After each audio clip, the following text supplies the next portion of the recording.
Fala, minha galera! Muito bom dia, boa tarde, boa noite, excelente madrugada para você. Seja muito bem-vindo ao Tec Concurso. Sou Levi Moscovitz. Vamos trabalhar hoje com um dos temas mais fascinantes dentro do direito penal, que é a legítima defesa. Tema ardente, tema polêmico, tema que apresenta diversas discussões e que, sem dúvidas, é um dos temas mais recorrentes em avaliações de concurso público. Então, aqui no Tec, a gente vai abordar toda a temática vinculada à legítima defesa de modo objetivo, didático, com vistas a instruir você no seu estudo. Fechado? Como é que você tá? Você tá bem? Eu tô ótimo porque eu tô com você. Galera, lembre-se que se você quiser tirar alguma dúvida comigo, vai lá no meu Instagram, @Levi Moscovitz, e eu tô lá à sua disposição. Fechado? Tema de hoje, galera, legítima defesa, e como você já sabe, eu gosto de mostrar o texto legal, porque é a partir do texto legal que nós já conseguimos extrair os elementos dos institutos jurídicos, tá? A partir dessa linha de raciocínio, vamos lá conferir o artigo 25 do Código Penal. Bora lá? Entende-se em legítima defesa quem, usando moderadamente dos meios necessários, primeiro elemento, repele injusta agressão, segundo elemento, atual ou iminente, terceiro elemento, a direito seu ou de outrem, quarto elemento. Observe que quase a totalidade dos elementos você consegue perceber da simples leitura do caput do artigo 25 do Código Penal. Claro, por que eu digo quase a totalidade? Porque também existe o elemento subjetivo que a gente vai tratar mais um pouco à frente, mas quase tudo você vê aqui. Então, gente, reforço a importância da leitura da lei seca, tá? Algumas bancas, elas gostam demais de cobrar a literalidade do texto legal e quanto mais você lê, mais você consegue fixar os elementos trazidos pela legislação. Fechado?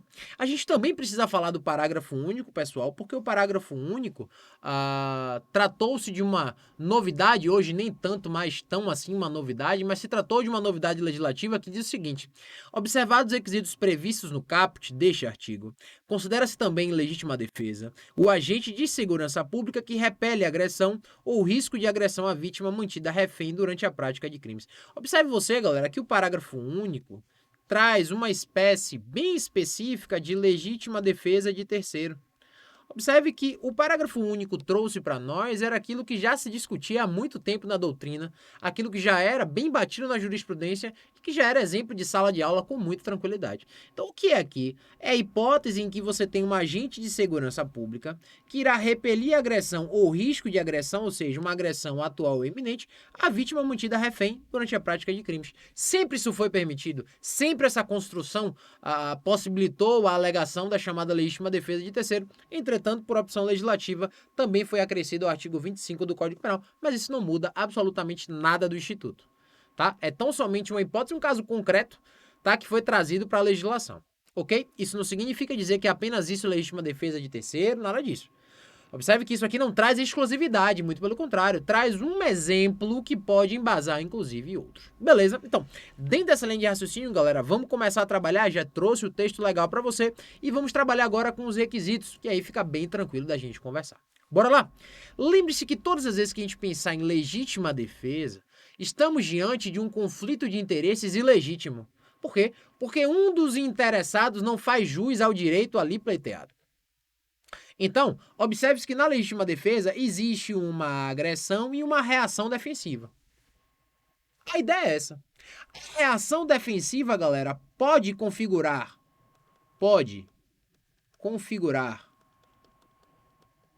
um fato típico, ou não. Levi, você está me dizendo que é possível agir em legítima defesa sem violar bem jurídico de terceiro? Sem violar o bem jurídico de quem está provocando a injusta agressão? Exatamente isso. Mas a gente vai falar já já. Então a primeira ideia que eu quero que você tenha é que legítima defesa se materializa na hipótese de uma agressão, uma injusta agressão, que provoca uma reação defensiva. Dentro dessa lógica, vamos estudar agora os requisitos específicos da legítima defesa. Bora lá? Primeiro requisito, galera, é o requisito da injusta agressão. Bom, quando pensarmos em agressão, lembre-se que a agressão nada mais é um comportamento doloso que possui destinatário ou destinatários certos. Entende-se, galera, majoritariamente que a agressão pressupõe dolo e destinatário certo ou destinatários certos. Somente dentro dessa ótica que é possível falar em legítima defesa. Caso não se construa dessa forma, é possível falar em estado de necessidade. Inclusive, eu recomendo que você assista a aula de estado de necessidade aqui no TEC, a aula que também já ministramos, certo? Dentro dessa linha de raciocínio, você já sabe que é um comportamento doloso que tem destinatário ou destinatários certos, mas é um comportamento injusto. E aqui vai uma manha de prova interessante. Galera, quando eu me refiro a injusta agressão, não significa dizer necessariamente fato típico.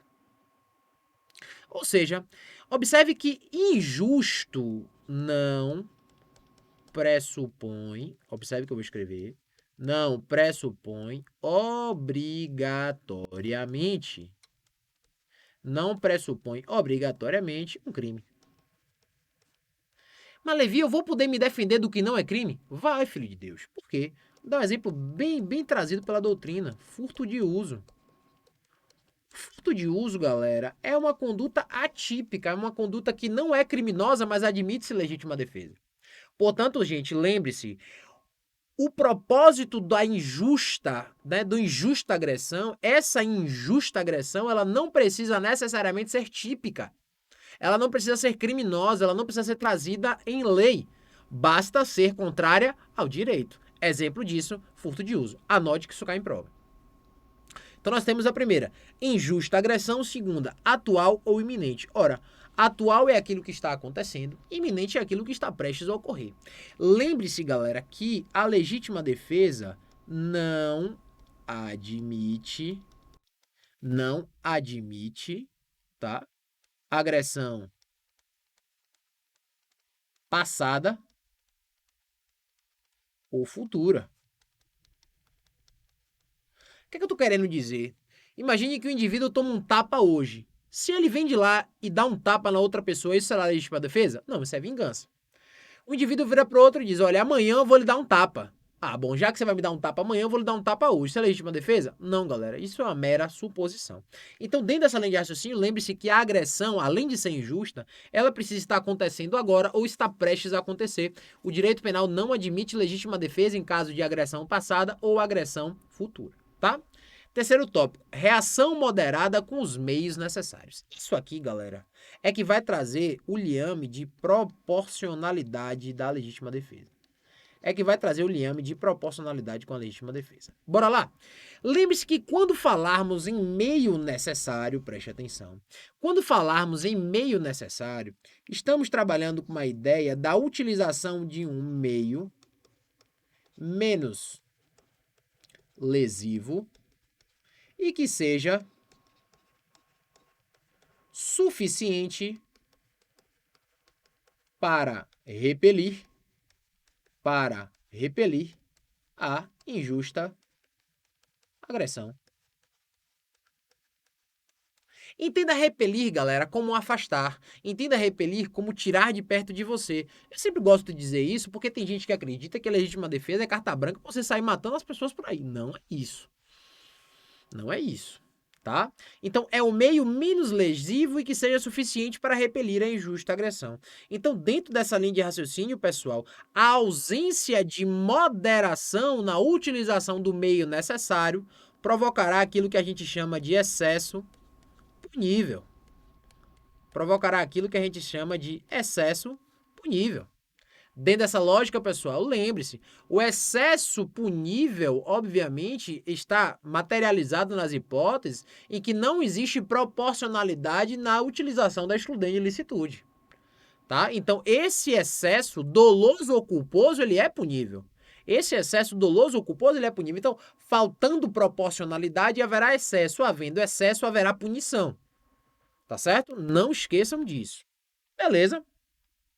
E dentro dessa lógica, galera, defendendo o direito próprio ou alheio. Aqui tem uma manha de prova sensacional. Pelo seguinte, quando eu digo direito próprio, você está agindo em legítima defesa própria.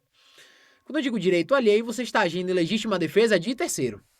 Ponto. Indiscutível isso. O grande da questão, galera, é que, ó, nesse ponto, não se faz juízo de proporcionalidade, preste atenção, não se faz juízo de proporcionalidade de bem jurídico. Isso é importante.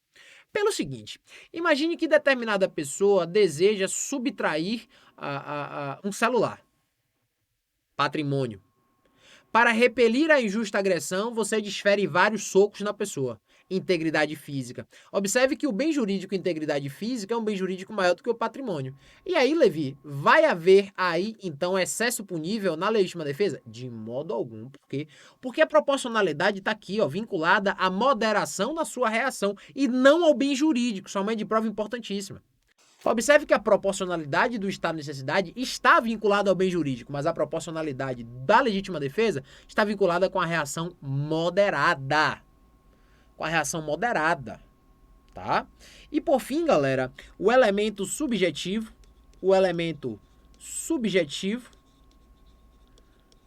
da legítima defesa é exatamente o conhecimento da situação justificante, ou seja, faz-se necessário que o indivíduo conheça os limites fáticos pelos quais ele está atuando. Então, digamos que eu quero matar uma certa pessoa. Essa pessoa está vindo em minha direção, eu venho de lá e atiro. Depois eu descubro que essa pessoa estava armada também para me matar. Eu vou poder alegar legítima defesa? Não. Por quê? Porque eu estou querendo dar desperto, como a gente diz aqui. Observe que eu estou diante de hipóteses em que não haverá, pela minha parte, conhecimento da situação justificante. E por isso, faltaria o elemento subjetivo para a configuração da legítima defesa. Isso é importante, isso está caindo em prova, então não esqueça, gente. Conhecimento da situação justificante é o elemento subjetivo, tanto do estado de necessidade como da legítima defesa, e precisa existir. Na falta dele, não haverá excludente de licitude, tá? Uma outra coisa que eu queria chamar a atenção, galera, aqui quando eu tratei da injusta agressão, é a situação dos animais. Eu falei isso na aula de estado de necessidade, mas eu gosto de reforçar. Pelo seguinte, galera, lembre-se que os animais, caso eles sejam instigados, utilizados como arma, e o indivíduo precise repelir essa situação, ele estará agindo em legítima defesa. Caso o animal haja por instinto, o cachorro está andando na rua e venha atacar outra pessoa, aí estaremos falando em estado de necessidade. Fechado? Para não errar isso daqui. Beleza, gente? Isso aqui é o passo a passo importantíssimo. Isso aqui é muito importante. Ficou com dúvida? Já disse, manda para mim. Vai lá no meu Instagram, @LeviMoscovitz, que a gente bate o papo. Achou uma questão interessante? Manda para mim que a gente conversa também. Fechado? Primeiro tópico aqui, galera, tá fechado com você. O segundo tópico é trabalhar com as espécies de legítima defesa. Isso é importante porque cai em prova. Isso é bem importante porque cai em prova, tá, galera? Vamos lá, primeira espécie. Legítima defesa agressiva e legítima defesa defensiva. Já ouviu falar disso? Vamos lá. A legítima defesa agressiva, galera, é aquela cuja reação configura um fato típico. Cuja reação configura um fato típico. Então, como é que seria uma legítima defesa agressiva? Uma pessoa vem me bater, eu consigo desviar e dar um soco nela. Um soco provocaria lesão corporal, que é um fato típico.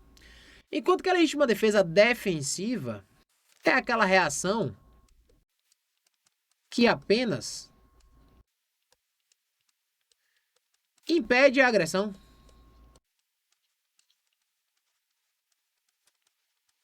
Ou seja, aquela modalidade de legítima defesa, aquela modalidade de reação em que você tão somente consegue segurar a pessoa, consegue impedir que ela efetivamente provoque dano a bem jurídico seu ou de terceira pessoa. Observe que é uma construção diferente do estado de necessidade agressivo e defensivo.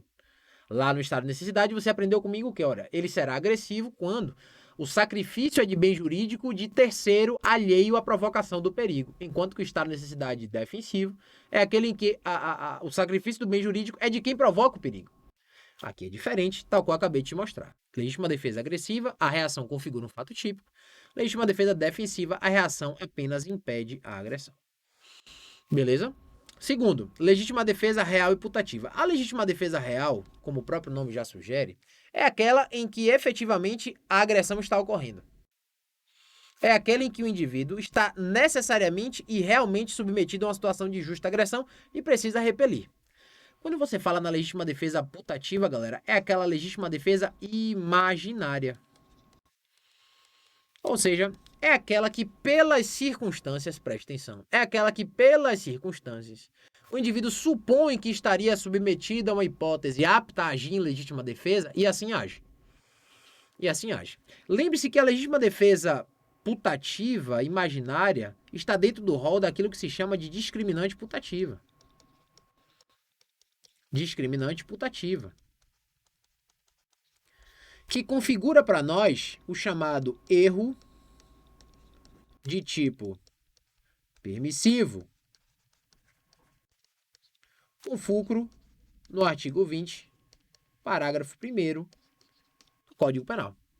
Observe, pessoal, que a legítima defesa putativa, por ser discriminante putativa, por representar a hipótese de erro de tipo permissivo, não é excludente de licitude. Anote, a legítima defesa putativa não é excludente de licitude, tá? A legítima defesa putativa, pessoal, por provocar isenção de pena, pode ser enquadrada como excludente de culpabilidade. Então, anote.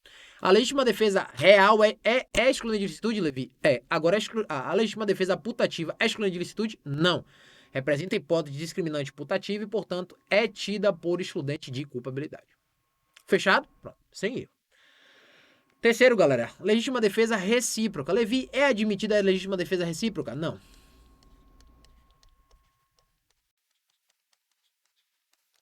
Por que, Levi? Porque a legítima defesa recíproca, você pergunta se é possível que duas pessoas ajam uma contra as outras em legítima defesa. Não dá. Porque a partir do momento em que uma pessoa, né, provoca uma injusta agressão e a outra licitamente repele essa injusta agressão, observe você que falta na segunda conduta a característica da injusta agressão. Porque se você vir me bater e eu consigo me defender, observe você que eu estou agindo licitamente. Como é que você vai agir em legítima defesa de novo se eu agir dentro da lei? A agressão não tem que ser injusta? Portanto, galera, a legítima defesa recíproca não é admitida. Agora, a legítima defesa sucessiva é admitida. Que hipótese é essa, Levi? É aquela, pessoal, em que o indivíduo defende-se dos excessos da defesa do outro. Então, o indivíduo vem me dar um soco. Eu pego um facão que não tem mais tamanho, parecendo uma espada de inglês, que eu comprei pra cima do sujeito. Ora, ele vai poder jogar uma pedra aí pra se desvencilhar de mim? Vai.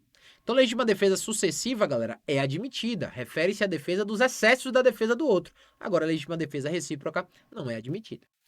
Fechado?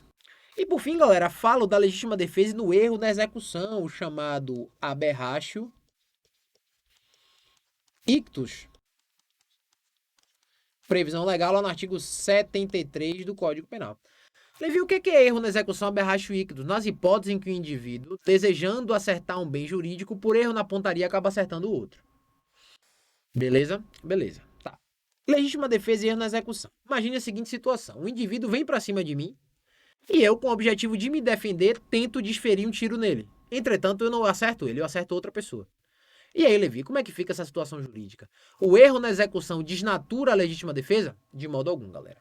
O erro na execução diz para nós que o indivíduo que age em erro em execução e erro na execução em aberratio ictus, ele responderá como se tivesse atingido quem ele desejaria atingir.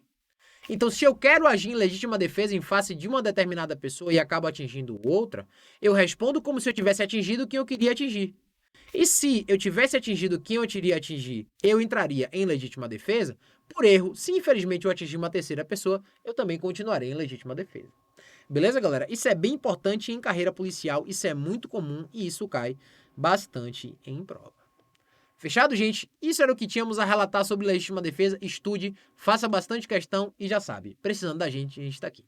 Vou ficando por aqui, galera. Um forte abraço, bons estudos!